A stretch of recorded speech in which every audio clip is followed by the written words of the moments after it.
It is now my privilege to introduce Dr. Wylecia Wiggs Harris, who will present today's commencement address.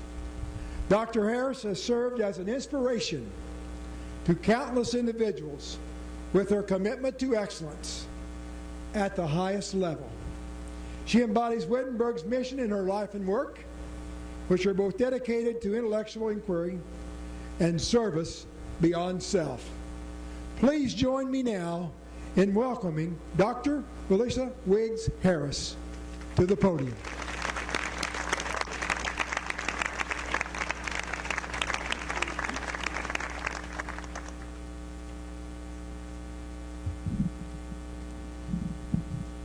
President Helton, members of the Board of Directors, faculty, staff, alumni, parents, and friends, it is indeed a pleasure to be here today to honor our graduates. And to all of the members of the class of 2016, congratulations, you've made it. For 4 years, you have studied, struggled, and sacrificed to get to this day. Graduates, you went to class, at least most of the time.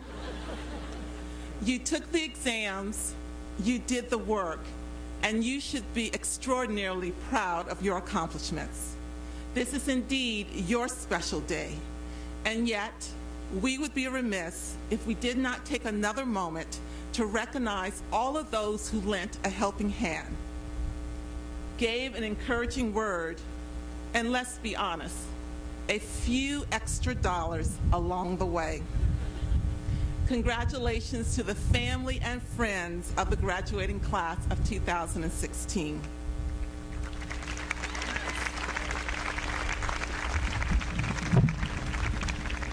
Graduates, where you sit, I sat 34 years ago, which in many ways seems like it was only yesterday. Full of excitement about the possibilities of an unknown future, I eagerly and patiently waited for the speeches to end and to take my turn to be recognized. I know, I've been there. As my parents, Henry and Callie Wiggs, watched me achieve this important milestone. Today, I feel incredibly blessed to look into the audience right in front of me and to be again to see my parents here for a second time, joined by my husband, Reese Harris. I stand here today as a testament to their love and encouragement and support that they provide to me every day. The past several weeks, I have pored over past commencement addresses, looked for the perfect quotes, and agonized over the sage advice that I would provide to you today. And I landed where I always land, and that is to speak to you from my heart, sharing my own experiences and stories, exemplars of lessons learned. Buried within my personal stories of the past 34 years are hopefully a nugget or two that at some point in your life will prove valuable to you.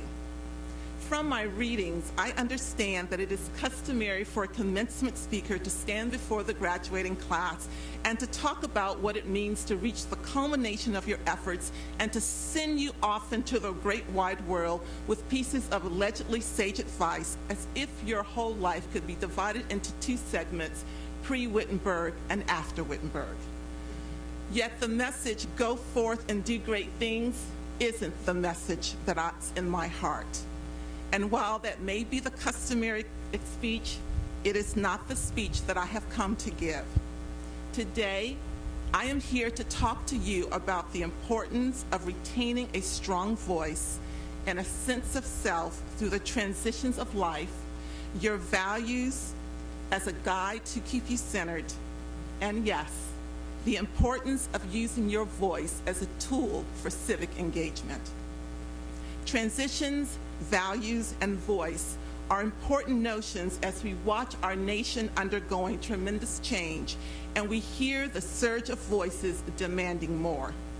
Today, you mark a milestone, a transition, a critical milestone on the journey called life. It is not your first, but most importantly, it won't be your last. Coming to Springfield, of course, was a transition for many of you. learning to live on your own, to be responsible for your own course of study, for meeting deadlines, for paying bills, for being away from the watchful eyes of caring parents, grandparents, guardians, and friends. It was a transition that you faced with a host of emotions, excitement, anticipation, and perhaps a healthy dose of apprehension. As you made this initial transition into adulthood, I'm sure you've learned what we have all learned. Transitions can be difficult and exciting. It's a roller coaster moment. If you are a roller coaster enthusiast, you will know what I mean when I describe today as the last click. That last moment of anticipation, that half second of pause before the whoosh of what comes next. You finished high school, click. You came to Wittenberg, click. You selected and completed a course of study, click, click. And you entered today's proceedings, click, pause, whoosh.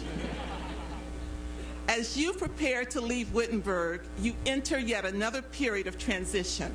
You are no longer bright-eyed 18-year-olds embarking on a college adventure. You leave here with new responsibilities and higher expectations. Some of you are continuing your education and pursuing further study in a field you have chosen. Some of you are entering the workforce. Some of you still haven't decided what's next. None of these paths guarantee success, just as none represents failure. More importantly, none of these paths is straight, and none of them will be without roadblocks. You may decide a year after law school that law is just not for you. You may struggle to find fulfilling work or find it in the area that you thought you would. You may take longer than you or your parents had planned to decide what's next. And those dreams of that fancy apartment may temporarily fade away as you find yourself back home in your pre-college room wondering, what happened?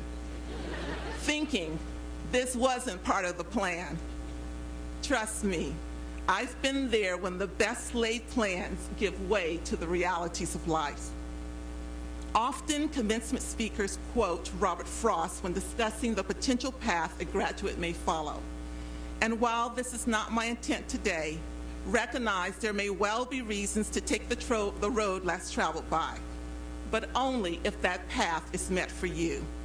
And whatever path you travel, be prepared for planned and unplanned transitions, those opportunities and challenges that will continue to refine your character. Recognize, as in your earlier transitions, there will be both mountaintops and valleys. And while most of us prefer the mountaintop, it is often that we experience our greatest growth in the loneliness of the valley of struggle. In times of struggle, it is resiliency that gets us through. And the source of resiliency is the ability to find and to hear your authentic voice. Finding and keeping your authentic voice isn't easy. It requires time spent alone with your thoughts, which can be uncomfortable. It requires sorting out your values and deciding what those values are and recognizing how your experiences have shaped and will continue to shape your worldview. Now, values is one of those words that can make people squirm a little bit because of the way of how it is often used in the public discourse. It is a word that often comes cloaked in robes of public morality, family values, values voters, corporate values, and so forth. But strip away that context and the definition becomes much, much more simple. Your values are the characteristics in yourself and in society that matter most to you. Your values are what get you out of bed in the morning. Your values are what inspire your passions. Your values are what drive you to make your own dent in whatever corner of the world you choose. Your values can come from multiple sources, but what they are is up to you. When you choose to live your values, when you choose to live your life, Holding true to those values, you have found your true self.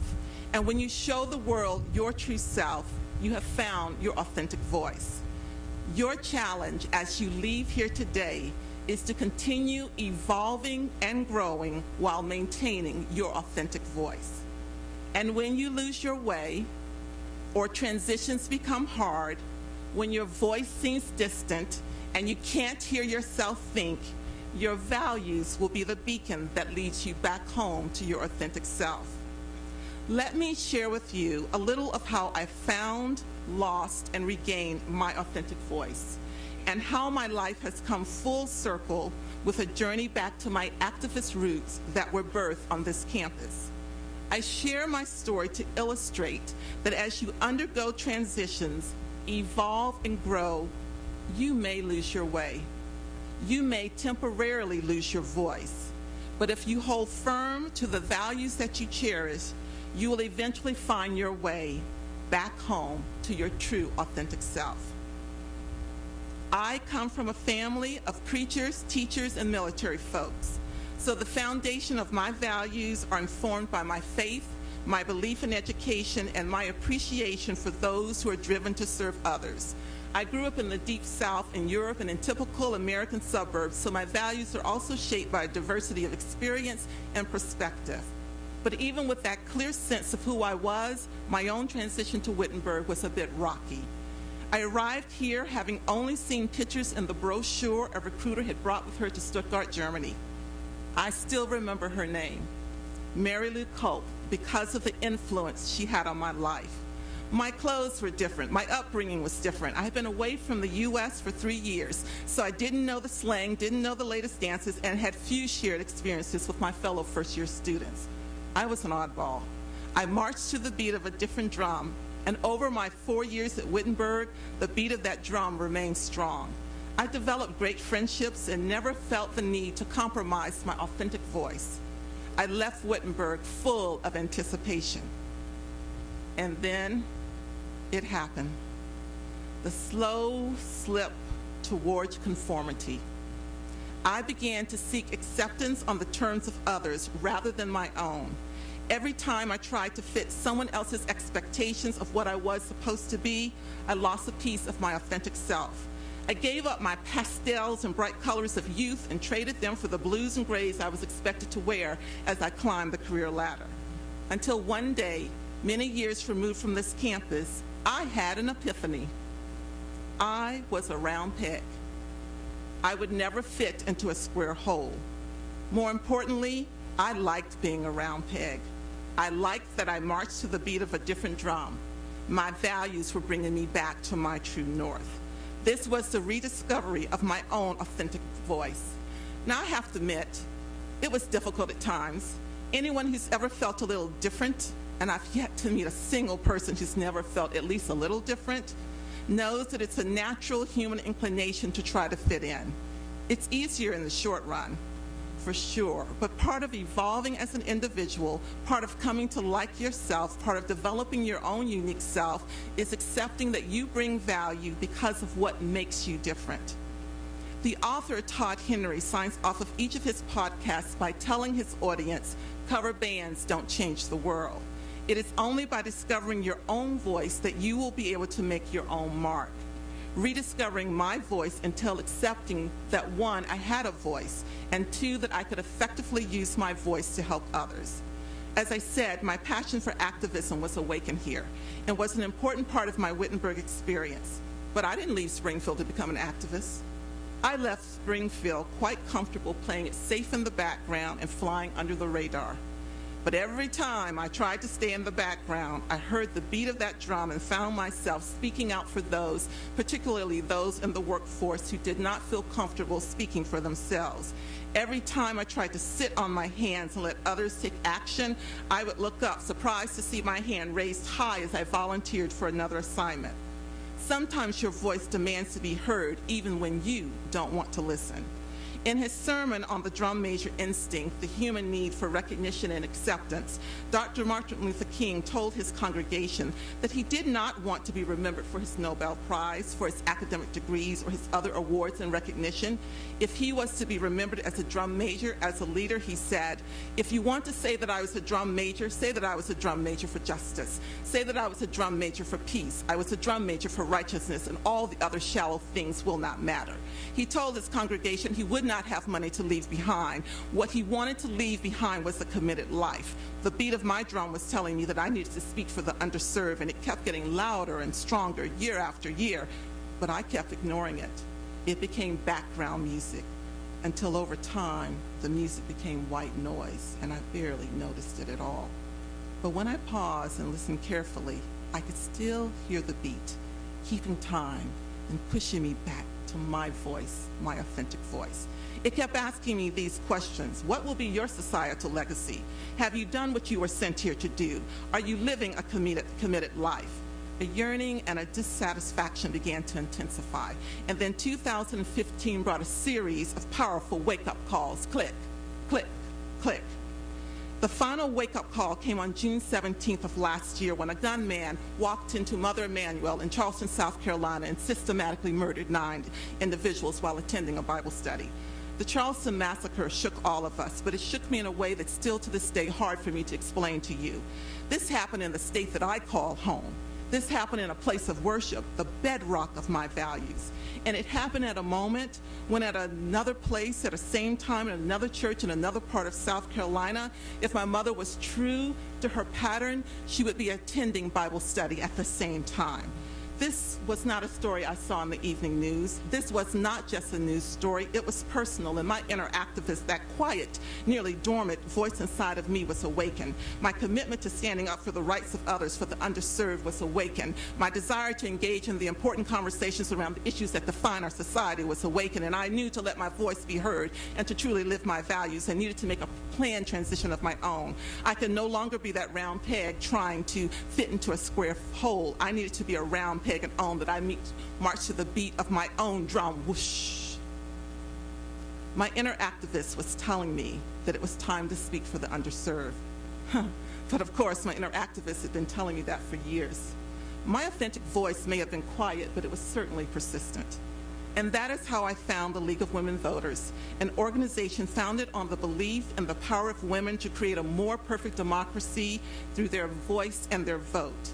Now, why have I shared this story, my personal journey to reclaim my voice? Graduates, you leave here in the midst of an election cycle unlike any I've seen in my lifetime, and probably unlike any this country has seen before. Your vote and your voice matter. You will help set the trajectory of this country for years. There is no incumbent president. Control of the Senate is at stake. A Supreme Court vacancy remains unfilled. Legislative bodies at every level are up for grabs. Maybe because of all of these factors, maybe because of, shall we say, the interesting array of candidates we have seen across the political spectrum, maybe because of this moment in time, Americans are engaged in this election at levels we simply have not seen in a very long time. It's no secret that college students and Americans under 30 have played an important role in this campaign.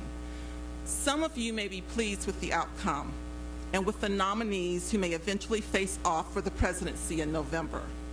Some of you may not. Some of you, I suspect, are energized. Others, I assumed, are discouraged. It is customary for a commencement speaker to talk about the importance of civic engagement. It is customary for a commencement speaker to tell graduates that they play an important role in shaping the future of our society. Graduates, this is indeed that speech. Because even more important than finding your voice is learning how to use it. William Faulkner wrote, "Never be afraid to raise your voice for honesty, truth, and compassion against injustice, lying, and greed. If people all over the world would do this, it would change the earth." Across America this year, you and your peers have raised your voices and demanded to be heard in nearly unprecedented numbers. You have knocked on doors and attended rallies, phone banked and organized. You have confounded the pundits who said your generation would not turn out to vote. A little bit more bluntly, they said you were too lazy to vote. Some of those labors have bore fruit, but by my count, 22 candidates participated in the major party presidential debates this cycle. Today, 3 remain. That leaves a whole lot of disappointed people. And if you include their supporters, the numbers get even larger. But even when you're disappointed in the results, you still have a responsibility to participate. You must stay engaged. You must raise your voice. You must make sure you are heard. You must ensure that the drum that beats within each of you remains strong. Even when your candidate is no longer in the race, even when your candidate is still in the race but has no chance of winning. Because even when you feel that you're just shouting into the wind, the fact that you're shouting still matters. Your voice still matters.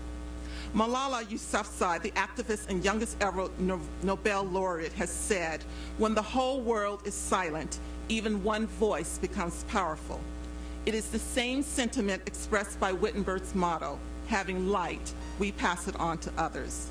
Members of the graduating class of 2016, I leave you with this. Pass on your light. Find your voice. Use your voice. Use it to become powerful. But most importantly, recognize that you are your most powerful when you become yourself. Congratulations, graduates.